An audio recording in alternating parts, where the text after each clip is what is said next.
દર્શક મિત્રો, સયાજી હોસ્પિટલના તંત્રની બેદરકારીનો વધુ એક કિસ્સો આજે જોવા મળ્યો છે। મધ્ય ગુજરાતની સૌથી મોટામાં મોટી વડોદરાની એસએચજી હોસ્પિટલમાં કરોડો રૂપિયાના ખર્ચે વિશ્રામ સદન બનાવવામાં આવ્યું હતું। તેનો ઉપયોગ ગરીબ અને મધ્યમ વર્ગના દર્દીના પરિવારજનો કે જે આજુબાજુના ગ્રામ્ય વિસ્તારોમાંથી અને અન્ય રાજ્યોમાંથી આવતા હોય છે, ત્યારે તેઓ રાત્રિ રોકાણ અને દર્દીના પરિવારજનો રોકાણ કરી શકે હેતુથી પાવર ગ્રીડ નામની કંપની દ્વારા CSR ફંડમાંથી નવીન બિલ્ડિંગ બનાવવામાં આવી હતી, પરંતુ હાલમાં તે બિલ્ડિંગનો ઉપયોગ હોસ્ટેલ તરીકે કરવામાં આવી રહ્યો છે। દર્દીની સારવાર કરતા હોસ્ટેલમાં રહેતા વિદ્યાર્થીઓને મચ્છરજન્ય રોગ થાય તો નવાય નહીં। ગંદુ ગટરનું પાણી આસપાસ વહી રહ્યું છે। હોસ્પિટલમાં અનેક વખત સામાજિક કાર્યકર કમલેશ પરમાર દ્વારા રજૂઆતો પણ કરવામાં આવ્યું છે। હોસ્પિટલનું તંત્ર ઘોર નિંદ્રામાં જોવા મળી રહ્યું છે।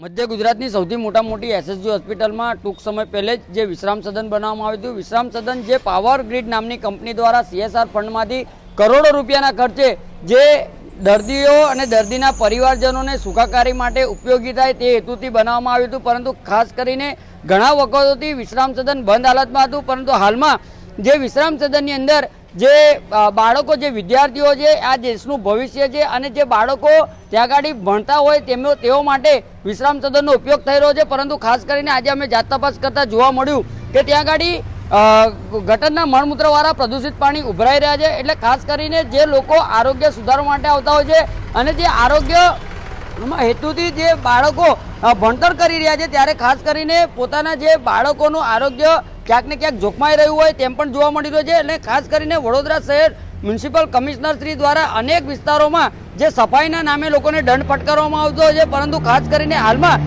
જે એસએચજી હોસ્પિટલમાં જે ઘણી ગંભીર બેદરકારી જોવા મળી રહી છે અને ગટરના મળમૂત્રવાળા પ્રદૂષિત પાણી રોડ રસ્તા પર ઉભરાઈ રહ્યા છે, ત્યારે અમારી આપના ન્યૂઝના માધ્યમથી અપીલ છે કે જે એસએચજી હોસ્પિટલના સુપ્રિન્ટેન્ડન્ટ સાહેબ, RMO સાહેબ જાત તપાસ કરે, સાથે સાથે જે પણ લાપરવાહી દાખવતા હોય તેવા અધિકારીઓ સામે દંડાત્મક રીતે કાર્યવાહી કરે અને તાત્કાલિક ધોરણે સસ્પેન્ડ કરે તેવી અમારી ખાસ માંગણી છે। અને વડોદરા મહાનગરપાલિકાના જે પણ જવાબદાર વ્યક્તિઓ દ્વારા તાત્કાલિક ધોરણે નોટિસ ફટકારે તેવી અમારી ખાસ માંગ છે।